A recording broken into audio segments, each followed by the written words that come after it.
our third speaker of the second session, Professor Dr. Laszlo Koczy, excuse me. And pranešimas lietuvių kalba vadinasi Vengrijos bajorija, praeitis ir dabartis. Hungarian nobility.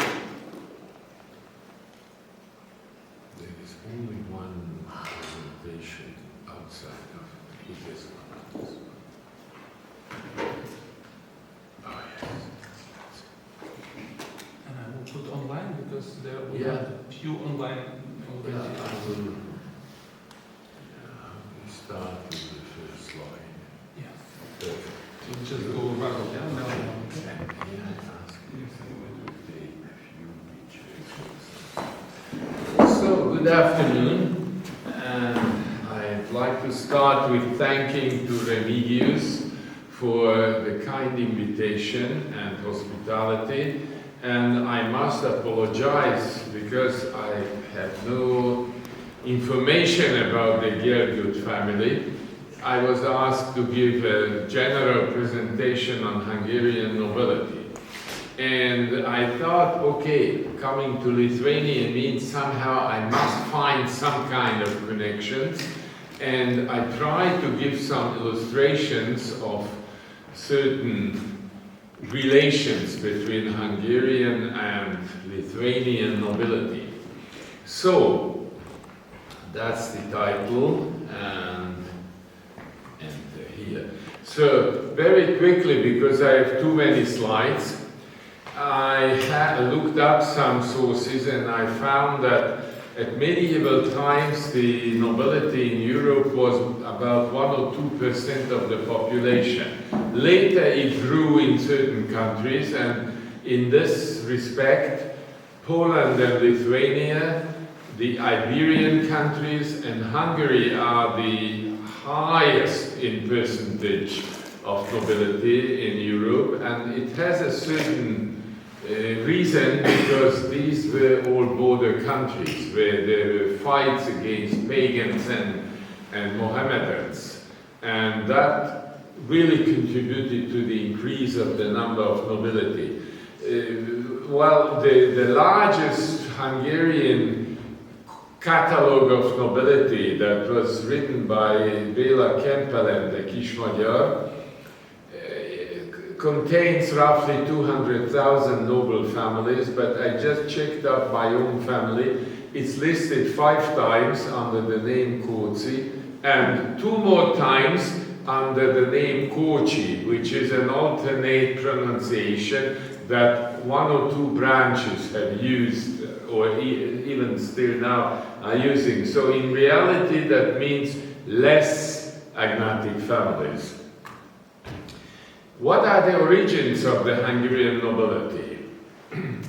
The Hungarians arrived from Eastern Europe, Central Asia, different tribes. Latest time in the 9th century, I say so because certain archaeologists insist that already in the 7th century there were Hungarian tribes living in the present Carpathian Basin. But after accepting Christianity at the beginning of the 11th century under King Saint Stephen, the nobility evolved a little bit with delay, but essentially following Western European samples. At the beginning, it seems that the tribal chiefs and the clan chiefs became the first nobles, and Györfi the Szigeter Nádudvar, one of the very excellent historians of recent times, put up a theory that the heraldry originally in Hungary developed from tribal and pagan totem animals. One thing is sure, the king's family which was the descendants of Arpad, the Grand Duke of the Hungarians, when they entered the Carpathian Basin, contained a bunch of lions. I don't say the exact number because different seals show different numbers. You can see on the left-hand side, this is one clear version of the original Arpad coat of arms. While this is a present Hungarian coat of arms, here you can recognize the red and silver bars. That comes from this time, even though there are certain differences, but the lines disappeared. In any case, according to the legend and according to one of the oldest chronicles, the totem animal of the Arpads was a mighty bird. Here you can see this is an imaginary coat of arms showing Arpad himself. The bird was called Turul bird, a kind of king of the birds, a huge falcon or something like that. It's not sure, but definitely Arpad didn't have any coat of arms because at that time they didn't exist yet. That might have been the totem animal of the original clan, but what is interesting, here there is a little collection of original coats of arms from the most aristocratic clans at the beginning. Here you see birds, horse, lions, fish, and essentially parts of birds, but it's true, it's all based on some animal. In the middle, I will give some personal touch, and I promised that I didn't want to trespass anybody's rights, so I took most of my examples either from very public data or from family or friends. So this was here in the middle, in the top row, the reconstructed arms of the clan Abba, which gave the third king to Hungary, and which is also one of my ancestors, of course, very distant ancestor. Now look at these. At the 11th century, some Western knights were invited, already by King Saint Stephen and then by his successors. If you compare the two types of coat of arms, there is no similarity at all. These are all geometric designs, or so to say, herald shapes. And here at the first position I put the clan coat of arms of the Gutkelet, which is the ancestor clan of Bátori.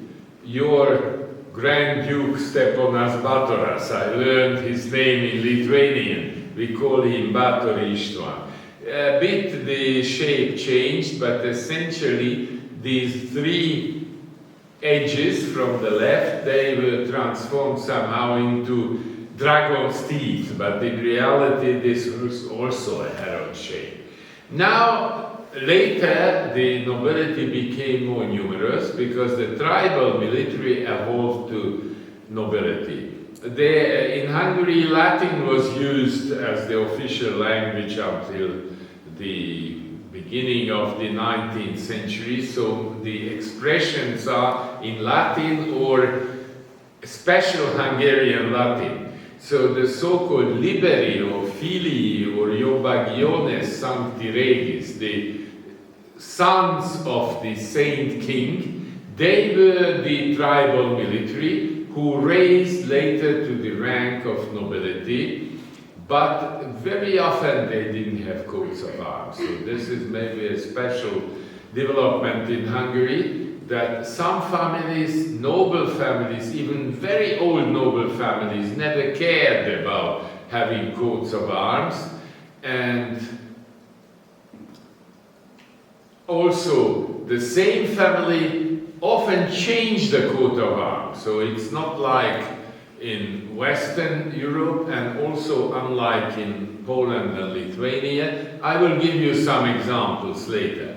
So in any case, this nobility was not that rich. Usually they had to serve as military for the king, and for that they were given some living, some property, some payment, sometimes clothing and armory and things like that.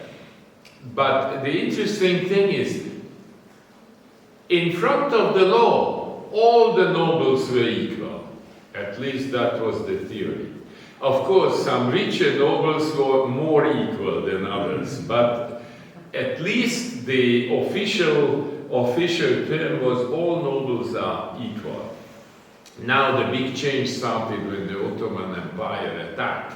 In the 15th century, suddenly a lot of military was needed to defend the country, the southern borders, and because of this, from abroad, from maybe the lower ranks of the society, people raised to nobility, but they were raised by the king, and that often happened by just a donation of coat of arms, so this time the situation changed a bit, without any property.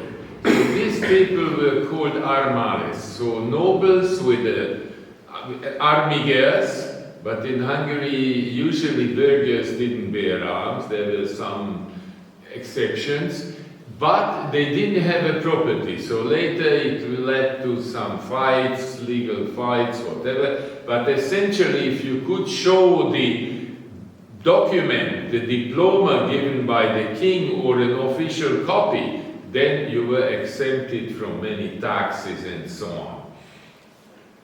However, you had to pay the war tax, the dika, which was only for nobles.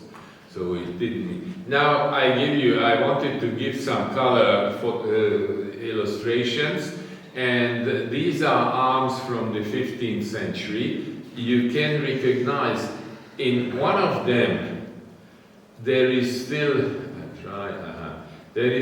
no trace of the war, but in the second one there is an armored hand holding a war club, which is a clear reference to the war going on. It's interesting, both coats of arms were given to the same family, the second one with other relatives, so they prefer to use the first one because it's only their own. That's the family of my younger son-in-law, by the way.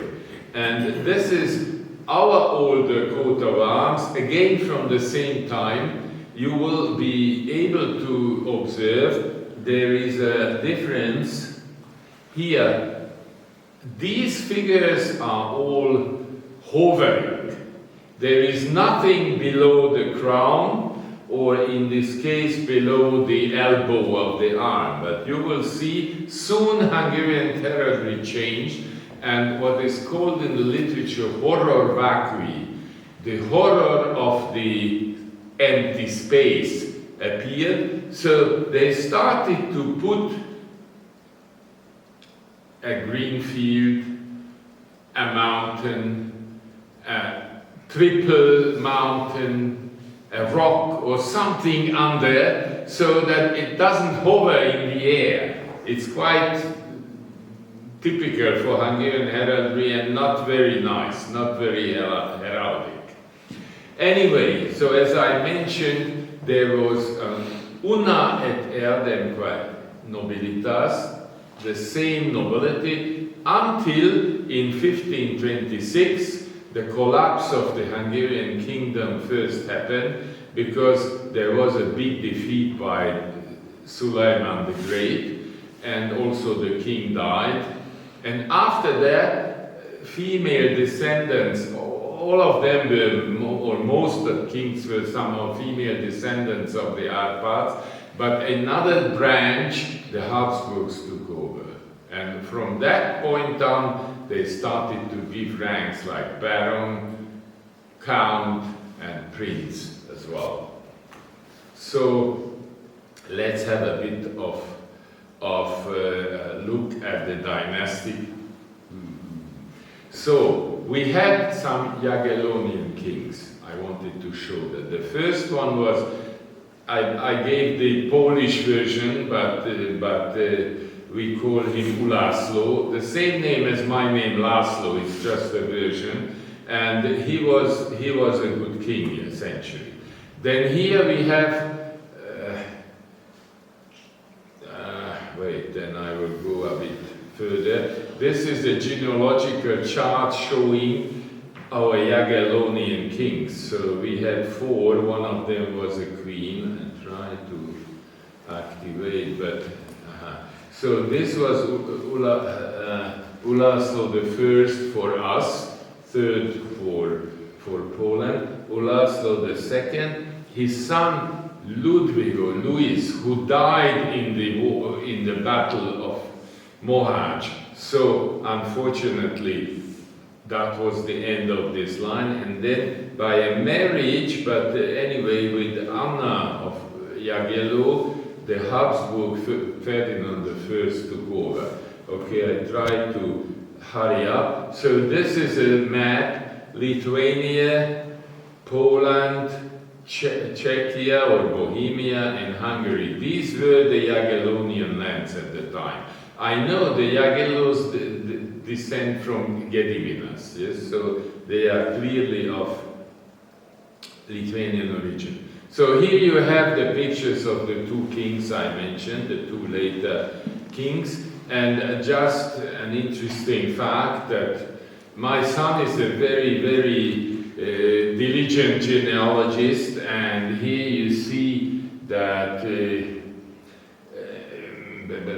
so I am a 6th cousin, 15 times removed of the last Jagiellonian king, a bit far away. But that shows there is a certain relation in all the Hungarian, the European nobility, because I don't have much time. I want to skip this. This is what happened with Hungary, and that was the start of the descent, and it led to some extent to the collapse of Hungary in the First World War, because a lot of migrants started to come in, Christian migrants actually, but later they became more than the original Hungarian population in some areas.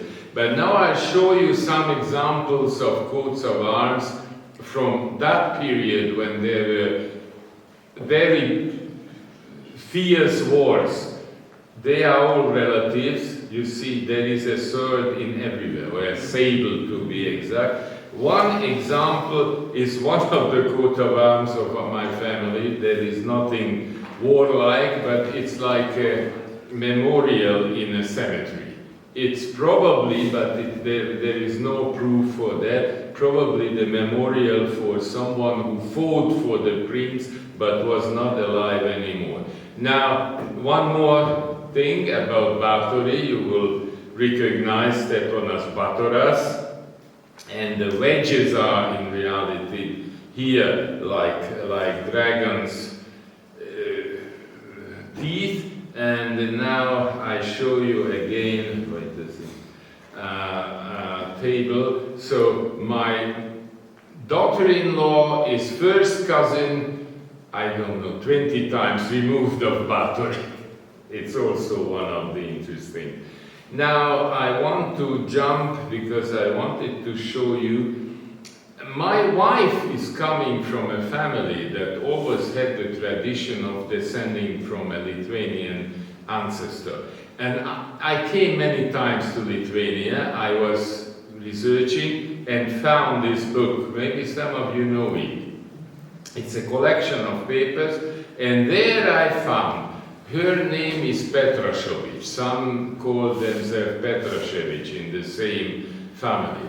And here I found in 1478, Piotr Ždavnovich donated some land to the Franciscans, and then several times it was repeated.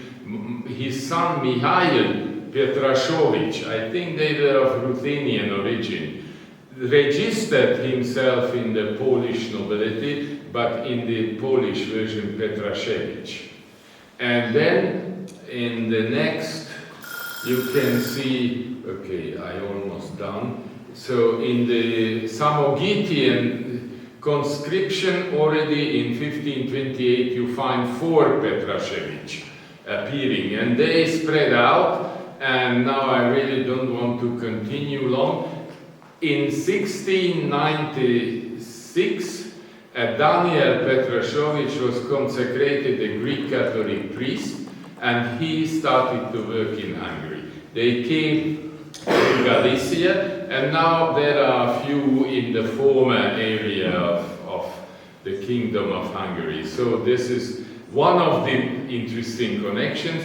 In the neighboring room, I found the Eperjesio Melzer, and I want to tell you, Aladar Melzer, the last male member of this family in Hungary, was a good friend of mine. So the world is so little, so small. Yes, so I think I have to jump. Yeah, I just wanted to show you. That was the original Petraszewicz. It's a version of the Liba. And I don't know why, but they use this very complicated one where only the golden star remained, but several appearances are fully in accordance. And then at some point, the county of Pest recognized the nobility of the family, even though they were not of Hungarian origin. So I wanted to come nice pictures, but I leave them and I just came to here.